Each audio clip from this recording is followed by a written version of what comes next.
Hey there, and greetings to you. I welcome you to the channel. Appreciate you ever so much, and thank you for tuning in.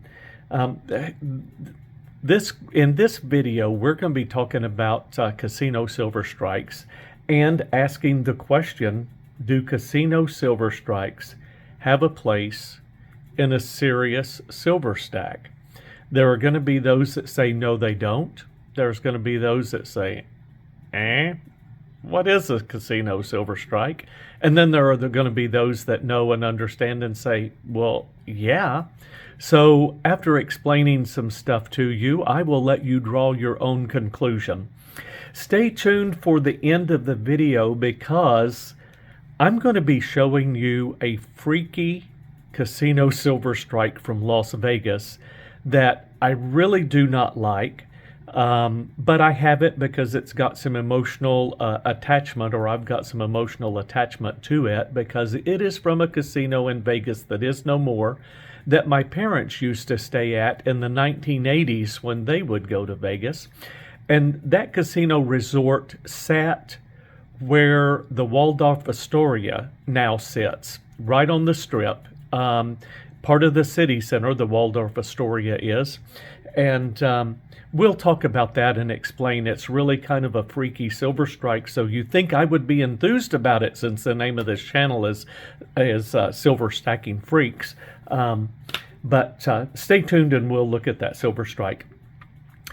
In this, some of you already know that the Luxor casino silver strikes were amongst my favorite. All of these are Luxor in this second row. And then these three stacks right here in this third row, I've collected those and won them through the years myself.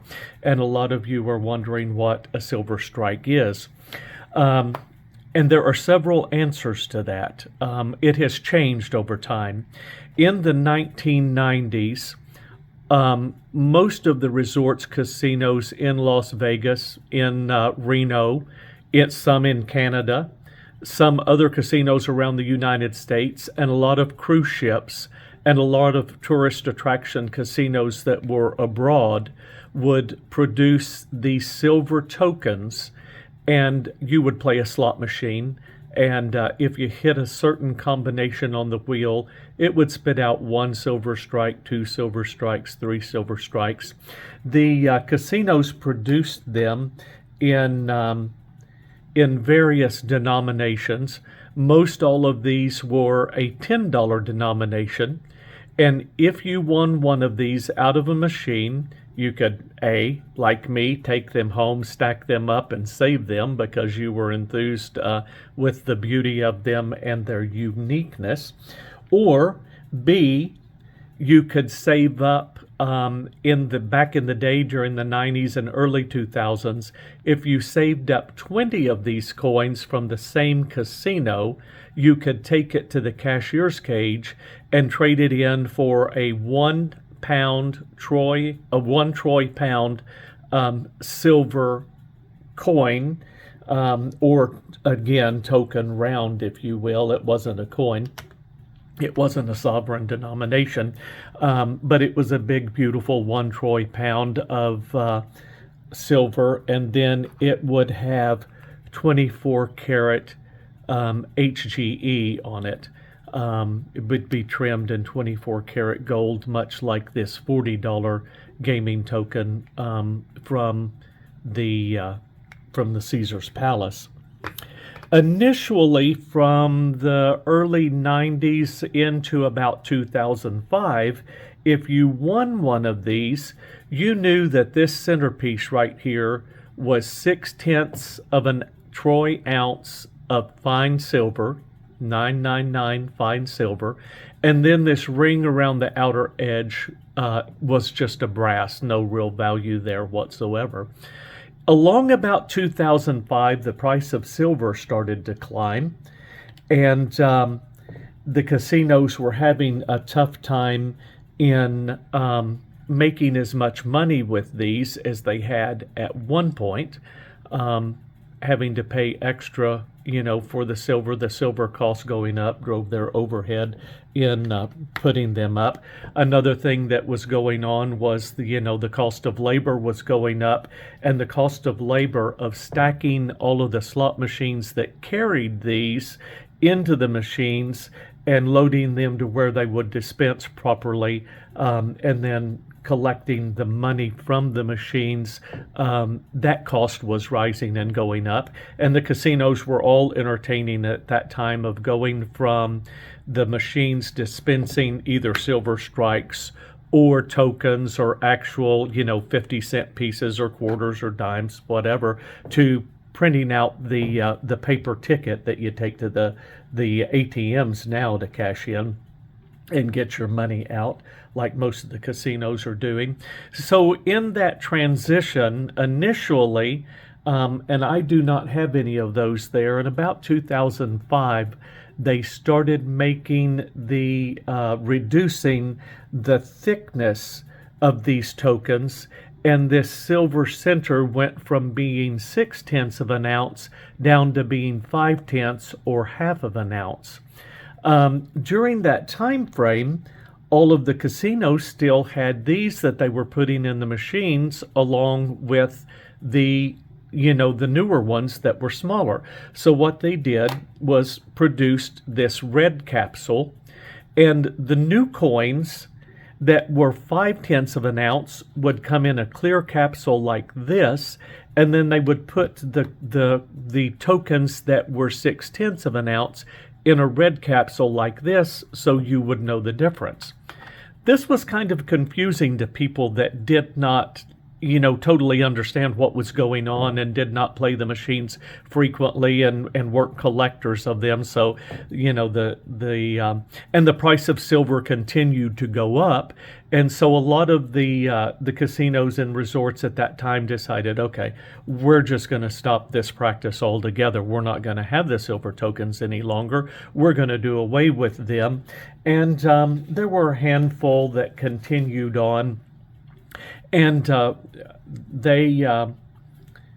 I guess it was I'm trying to remember, the time frame, about 2011, somewhere in October 2011, silver had gotten up to, there, and it got up to around $48 an ounce in 2011. And I'm trying to remember, that might have been, I think it was somewhere in May of 2011 that it hit about $48 an ounce. So that really put a whoa up on the casinos and the silver strikes. So the few casinos at the time, which were, I know, the Four Queens, the Plaza, the Venetian, the Palazzo, they switched from a straight silver token to a silver clad. So there was a composite metal disc here in the center, then that was layered, coated with silver. So it's not a silver coin in there anymore. And you will notice that on this token, nowhere here in this center do you see 999 fine silver displayed like you do on this token. It will be on this side right there, 999 fine silver. So if you happen to see any of these, you will find them at estate sales from time to time. You may see them in an antique store. You may find them in a thrift shop or a thrift store. So what you want to do to make sure that you're really getting a silver round, a solid silver, is to make sure that that imprint of 9995 silver is on there. Now, I say that they stopped, and they didn't entirely, like the Venetian and the Palazzo, a combination, the two sister properties owned by Sheldon Adelson, we're still having the silver token machines and a lot of people playing them. And what they would do, again, most of the tokens would have this clear capsule, meaning that it was a silver clad and not a silver token. If by chance you happen to win one in the red capsule, which this token right here came out of this capsule, I won this in 2016. This particular round was produced and introduced by the Venetian in June 2016, and then I won this one in October 2016, and it came in this red capsule. I took it out and put in here.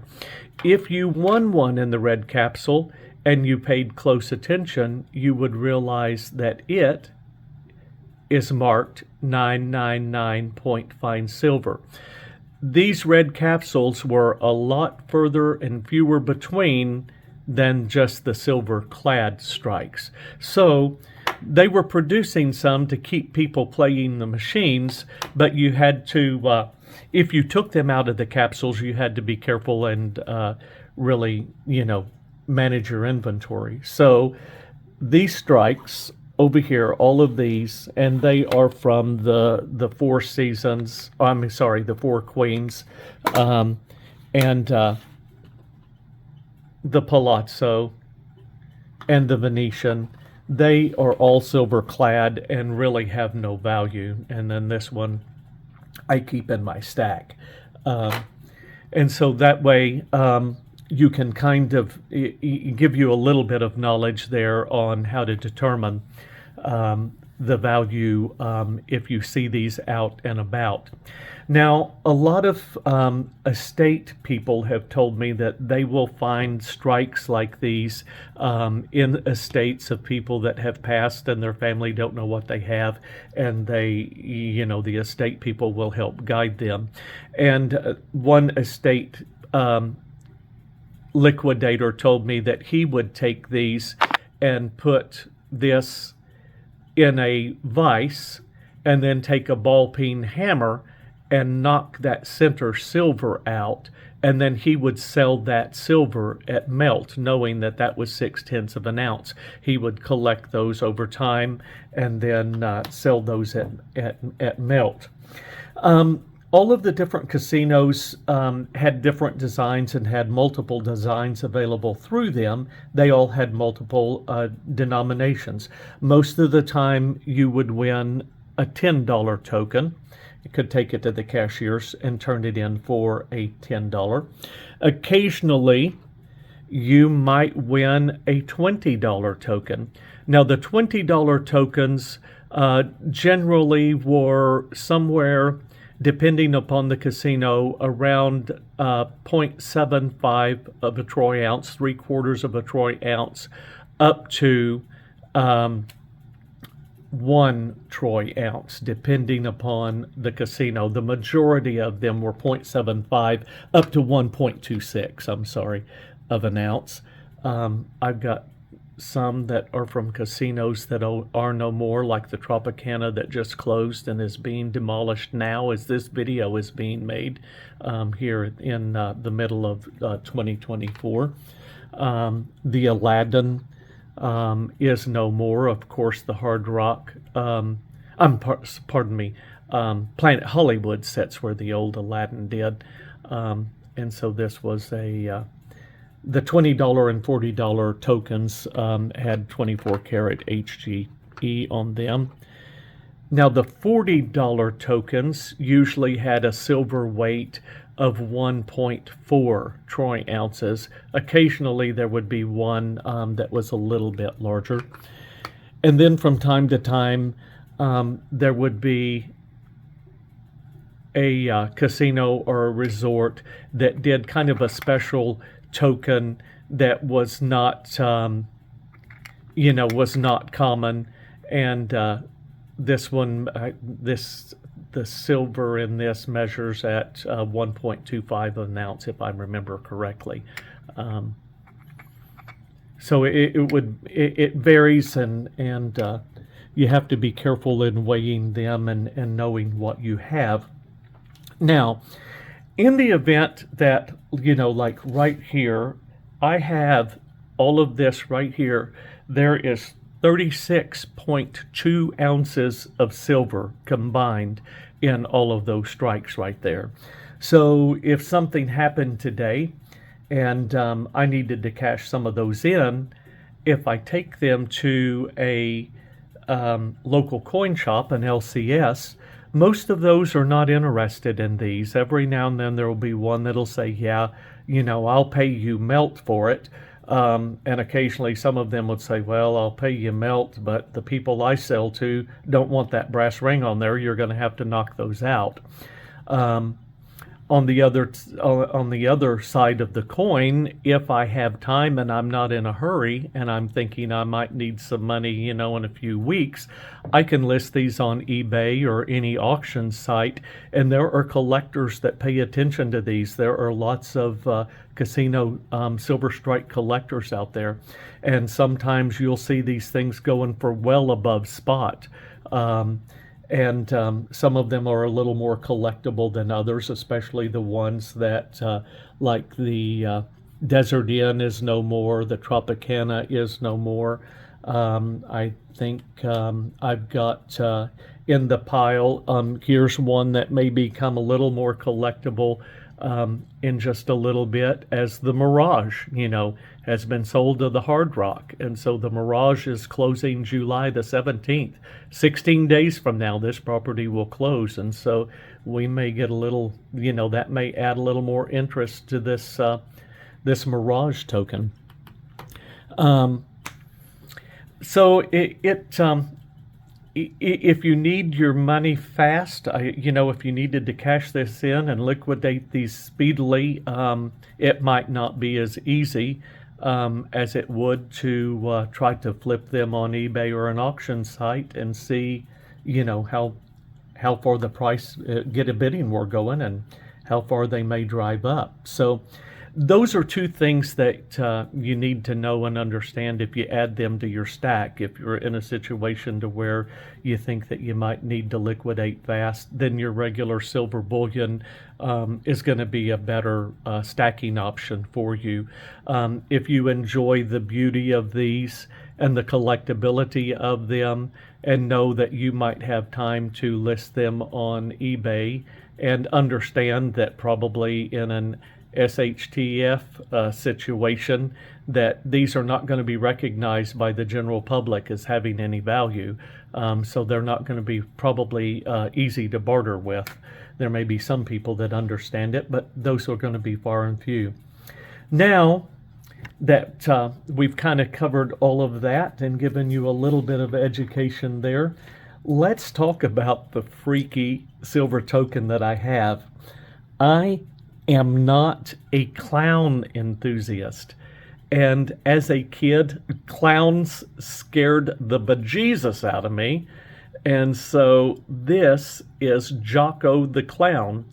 And Jocko the Clown was part of the theme at the Boardwalk Casino and Resort. The Boardwalk sat right on the strip. It had a little wooden roller coaster out front. It had a little Ferris wheel. There was kind of a little tiny mini amusement park in front of this casino that is kind of now what is today the center of the strip. At that time, it was more along the southern border of the strip, but the way the strip has grown both directions, it kind of sits in the middle. But it is from the Boardwalk. Of course, it's that this property was demolished in 2006. It's not a real popular coin. If you see it listed on eBay, it's not going to go for astronomical prices. And with that freaky dude on the front of it, I can understand why it doesn't command a higher price.